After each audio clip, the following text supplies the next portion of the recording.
Assalamualaikum warahmatullahi wabarakatuh. Perkenalkan, nama saya Cynthia Melia Putri, kelas PBD 2022 dengan NIM 22030204118. Di sini saya akan mempresentasikan PPT yang berjudul Pancasila sebagai Paradigma Pembangunan. Paradigma adalah pandangan mendasar dari para ilmuwan atas pokok persoalan suatu cabang ilmu pengetahuan. Tidak hanya dalam bidang ilmu pengetahuan, paradigma berkembang dan sering digunakan dalam bidang politik, hukum, sosial, dan ekonomi. Pancasila sebagai paradigma artinya nilai-nilai dasar Pancasila secara normatif menjadi dasar, kerangka acuan, dan tolak ukur sebagai aspek pembangunan nasional yang dijalankan di Indonesia. Pancasila sebagai paradigma pembangunan. Pancasila sebagai paradigma pembangunan adalah sistem acuan kerangka berpikir atau jelasnya sebagai sistem nilai yang dijadikan sebagai landasan sekaligus menentukan arah tujuan bagi menyandangnya Pancasila, merupakan dasar negara bagi bangsa Indonesia. B. Identifikasi Pancasila sebagai paradigma pembangunan di berbagai bidang. Ada bidang politik, ekonomi, sosial budaya, hukum, hankam, kehidupan antar umat beragama, dan iptek. Yang pertama, Pancasila sebagai paradigma pembangunan politik. Sistem politik Indonesia yang sesuai Pancasila sebagai paradigma adalah sistem politik demokrasi, maka kekuasaan Indonesia berasal dari rakyat, oleh rakyat, dan untuk rakyat, sehingga perlu dikembangkan berdasarkan atas kerakyatan dalam sila keempat Pancasila. Kemudian pada asas moral daripada sila-sila Pancasila, maka secara berturut-turut sistem politik Indonesia dikembangkan atas nilai ketuhanan, kemanusiaan, persatuan, kerakyatan, dan keadilan. Moral tersebut menjadi landasan warga dalam penyelenggaraan negara guna perilaku politik santun dan bermoral. Pancasila sebagai paradigma pembangunan ekonomi.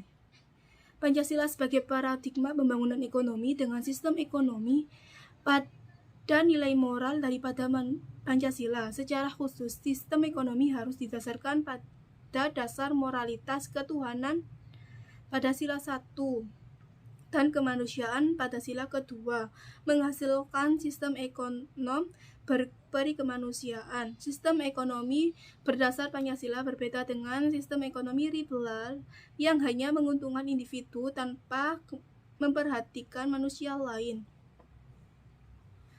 Pancasila sebagai paradigma pembangunan sosial budaya. Pancasila bersifat humanistik karena memang Pancasila bertolak dari hakikat dan kedudukan kodrat manusia sendiri. Hak budaya community dapat sebagai perantara atau penghubung atau penengah antar hak negara dan asasi manusia. Paradigma tersebut dapat mengatasi sistem perencanaan dan yang realistik, mengabaikan kemajemukan masyarakat dan keanekaragaman budaya Indonesia. Pancasila sebagai paradigma pembangunan hukum. Negara hanya dapat disebut negara hukum apabila diikutinya adalah hukum yang adil dan baik. Paradigma pembangunan hukum baik yang tertulis maupun tidak tertulis yang akan dibentuk tidak dapat dan tidak boleh bertentangan dengan sila-sila Pancasila. Dengan substansi hukum dan dikembangkan harus merupakan perwujudan atau penjabaran sila-sila yang terkandung dalam Pancasila. Pancasila sebagai paradigma pembangunan hankam. Sistem pertahanan bersifat semesta melibatkan seluruh warga negara, wilayah, dan sumber nasional lainnya. Sistem ini pada dasarnya sesuai dengan nilai-nilai Pancasila, di mana pemerintahan dari rakyat memiliki hak dan kewajiban yang sama dalam masalah pertahanan negara dan bela negara. Pertahanan dan keamanan harus menjamin hak dasar, persamaan derajat, serta kebebasan manusia. Pancasila sebagai paradigma pembangunan kehidupan umat beragama. Bangsa Indonesia sudah dikenal dari dulu sebagai bangsa ramah dan santun. Paradigma toleransi antar umat beragama untuk menciptakan kerukunan dan dalam beragama, perspektif Piagam Medina yang intinya adalah sebagai berikut. 1. Semua umat Islam, meskipun dari banyak suku, merupakan komunitas ummatan wahidah. 2. Hubungan antara sesama anggota komunitas Islam dalam antara komunitas Islam dengan komunitas lain berdasarkan dari berbagai prinsip. Pancasila sebagai paradigma pembangunan iptek.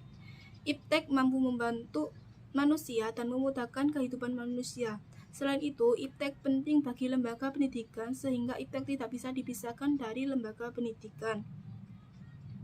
Oleh karena itu, agar iptek bisa membantu untuk memudahkan kebutuhan manusia, maka menggunakan iptek yang harus dengan cara yang tepat.